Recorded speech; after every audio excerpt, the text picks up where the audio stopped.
Hello, and welcome to session number 30 in our series of videos designed to help you look at life from a more spiritual point of view. We talked about feelings of anger and hatred that people can have as a result of their feelings about others who are unlike them, either in color or race or religion or beliefs or whatever may be the case, excuse me. So, as an example of such feelings, anger and hatred and so on, as discussed in the previous session, I would like to relate a personal anecdote that shows how feelings of prejudice can pervade and still pervade the minds and hearts of far too many people. A number of years ago, when I worked in a peripheral capacity for a sales organization, quite a few years ago, I recall that a new sales representative was needed in the organization, and I suggested to the sales manager that he hire an African American to fill that position. He laughed at what he considered to be my naivete. I was aware, however, as was he, that a person of color would have a more difficult time with some of the buyers who would not want to buy from anyone of color. I nevertheless felt that every inroad would be a new beginning that could help bring about positive change. What I did not know until then was that the sales manager seemed to feel the same as some of those buyers. He would not have given even slight consideration to hiring a salesperson who was of a different race, or any other person of color, or someone who might be considered different in some way. Like others in his position, he knew all the right things to say and treated all applicants courteously, but there was no chance that he would fill the position in the way that had been suggested. It saddened me as I realized that the same scenario was undoubtedly being played out in this country and in many other countries of the world every hour of every working day, when people are considering others to fill open positions at every level, from CEOs on down.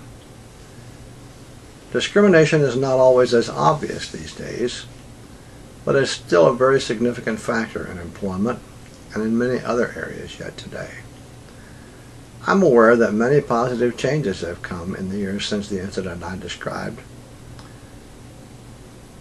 and the recent election of the president to the presidency of the United States of a man whose father was born in Africa is a very positive indicator that many people in the United States are making significant progress in their thinking about such matters.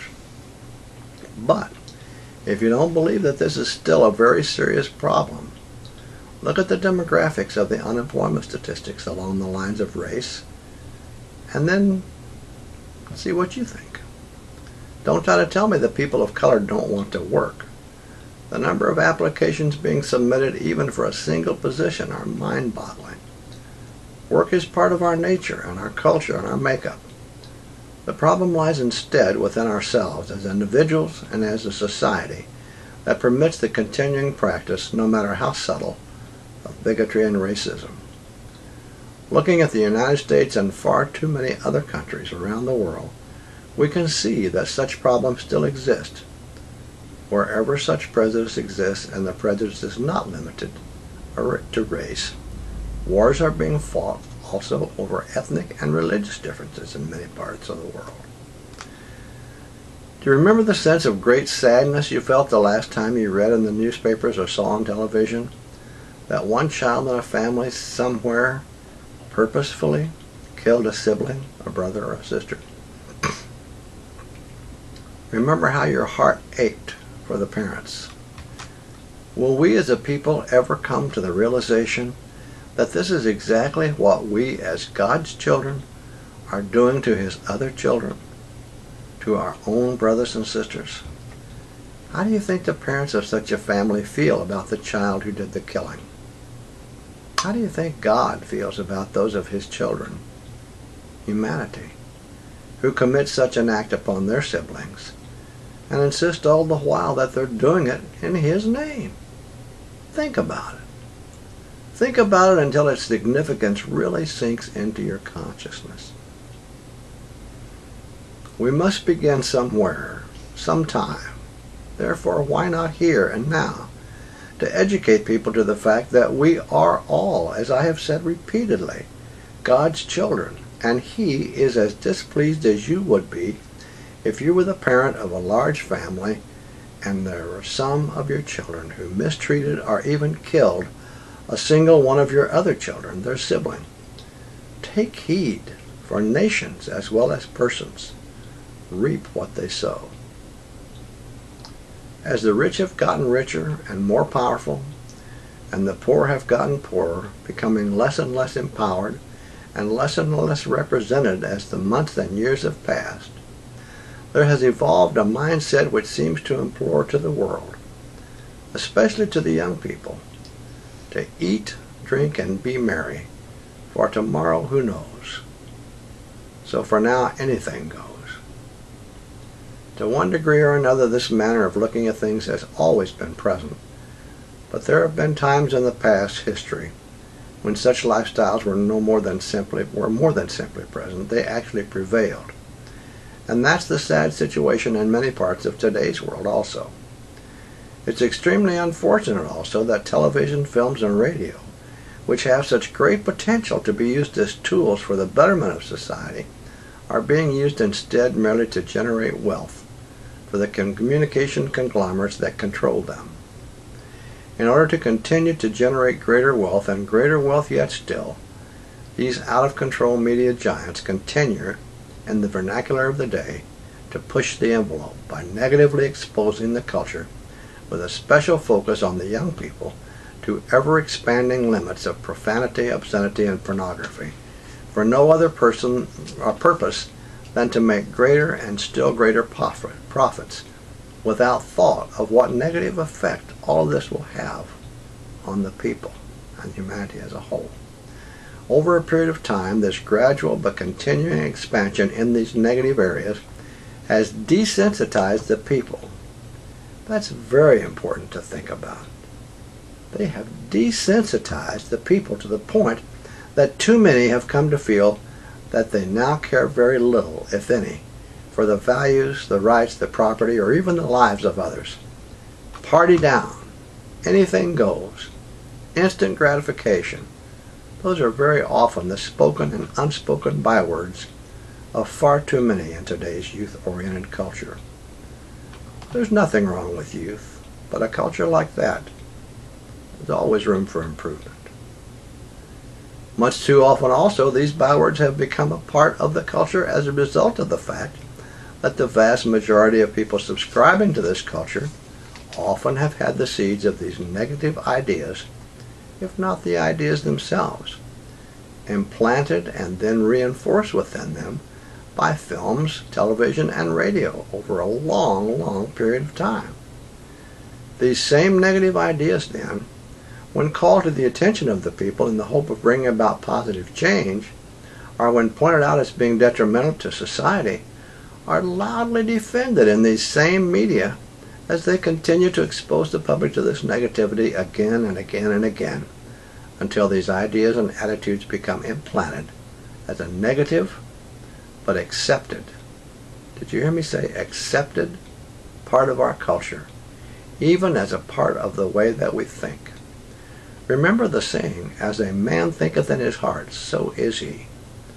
This is not being done because these negative ideas have cultural or educational value, but because and only because they bring about increased profits and power. Therefore, those who are doing this seem to be saying, all other considerations, the heck with it. This is what can happen when life begins to imitate bad art. Please do not in any way misunderstand. I don't condemn all media. There are many wonderfully entertaining, inspiring, and uplifting stories and ideas that are being made available to the public every day by some within the media. In the opinion of this speaker, however, those who are marching to that different drummer are in the minority. Most of the media, and too often most of the world, are driven directly or indirectly by the numbers at the bottom line. What a sad thing to say.